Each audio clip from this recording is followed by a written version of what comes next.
মিশনটাই ছিল এরকম যে এটা কোনো ট্রেনিং এরিয়াতে যাবে, ওখানে যে অনেক ম্যানুভার এরকম না, সে রানওয়ের উপরেই জাস্ট 15-20 মিনিট ম্যাক্সিমাম ফ্লাই করে, ছোট্ট একটা মিশন, যেহেতু এটা তার ফার্স্ট মিশন। এবং এটা কি করে, এটার সকালবেলায় সে কিন্তু একটা চেক রাইডে গিয়েছে, আচ্ছা, একটা মিশন করেছে। এটা কে নিয়েছে? তার অফিসার কমান্ডিংই সেটা নিয়েছে। It's like an exam. If he finds সে ফিট, মিশন ঠিক মতো করেছে, তখন তাকে সে সলো পাঠিয়েছে, আমরা যেটা বলি সলো। আচ্ছা, সলো পাঠিয়েছে। আর অফিসার কমান্ডিং কি করে, সে নিজে যেখান থেকে টেক অফ করবে ওইটার পাশে এয়ার ট্রাফিক কন্ট্রোল টাওয়ার তো আছে, এটার পাশে আমরা বলি মোবাইল হাট, একটা ভ্যানের মতো আছে, সেখানে রেডিও নিয়ে, ওই সেম রেডিও ইকুইপমেন্ট নিয়ে একজন পাইলট সবসময় থাকে। এরকম গুরুত্বপূর্ণ মিশনে অফিসার কমান্ডিং নিজেই চলে যায়। তো হি ওয়াজ দেয়ার, ওর কাছেও রেডিও আছে, ও সব কিছু শুনছে, ইচ্ছা করলে কথাও বলতে পারে। তো সেভাবে সে টেক অফ করে গেছে। এখন এই মিশনটা এরকম যে ওখান থেকে দেখা যায়, পুরোটাই সময়ই সে ভিজিবল। তো তারা অফিসার কমান্ডিং নিজের চোখে দেখছে, এয়ার ট্রাফিক কন্ট্রোলার দেখছে, সে পাইলট না হোক, অফিসার কমান্ডিং নিজে তো পাইলট, একটু আগে সেই তাকে ক্লিয়ার করেছে। So he can understand by his experience if there is anything wrong. সে দেখছে nothing is wrong, he is flying fine. First একটা রাউন্ড করলো, সেকেন্ড একটা রাউন্ড করলো, সে তারপরে থার্ড রাউন্ড করে ল্যান্ড করতে আসবে, এতটুকুই একটা মিশন।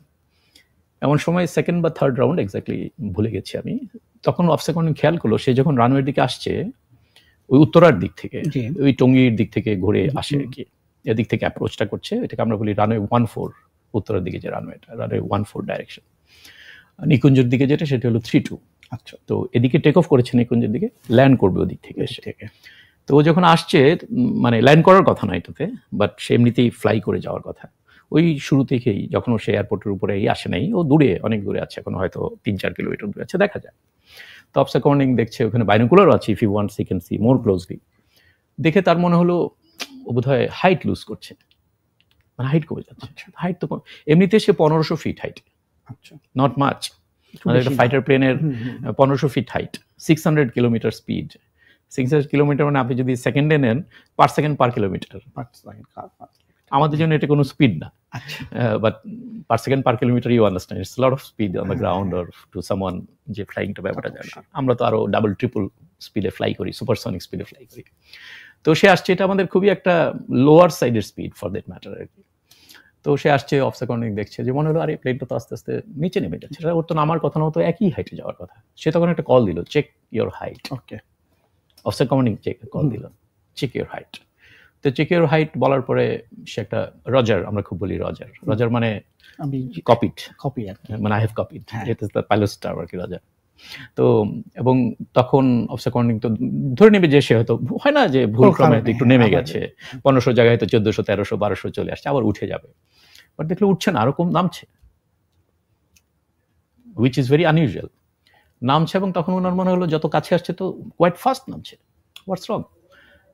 তখন সে দেখছে যে আমাদের যে প্রত্যেকটা এয়ারক্রাফটে কিন্তু একটা ইজেকশন সিট থাকে, এবং এই ইজেকশনগুলো এরকম যে পাইলট ইচ্ছা করলে এক মুহূর্তে সে বের হয়ে যেতে পারে, it doesn't take even a second, right. এবং এটা হলো পাইলট তখনই ইজেকশন করে, আমাদের ট্রেনিংটা এরকম যে যখন তুমি মনে করো যে এই প্লেনটাকে তুমি আর সেফলি ল্যান্ড করতে পারবে না, it's going to be destroyed, you are going to die, is the last thing that you can do is eject. হ্যাঁ, রেডিওতে কথা হয়েছে, যখন কমান্ডিং অফিসার ওই ওখান থেকে দেখলো যে এটা ডেঞ্জারাস নিচে চলে গেছে, তখন সে ফাইনাল কমান্ড সে নিজে করেছে, ইজেক্ট, দুইবার বলেছে ইজেক্ট ইজেক্ট, ও কোনো রিপ্লাই দেয়নি। তার মানে সে তখন ব্যস্ত ছিল টু ম্যানেজ দ্যাট, কিভাবে সে ম্যানেজ। এবং এটা অস্বাভাবিক কিছু না, আমার জীবনে এরকম ঘটনা ঘটেছে, আমি তো কোনো কন্ট্রোল দেইনি, I was busy fighting with the controls to control the aircraft. তারপরে যখন দেখলাম চারিদিকে ডাকাডাকি হচ্ছে, আমি উত্তর দিয়েছি, after I have been able to manage. কিন্তু যদি আমি ক্র্যাশ করে যেতাম তাহলে তার কোনো কথা কেউ জানতো না, এটা হয়।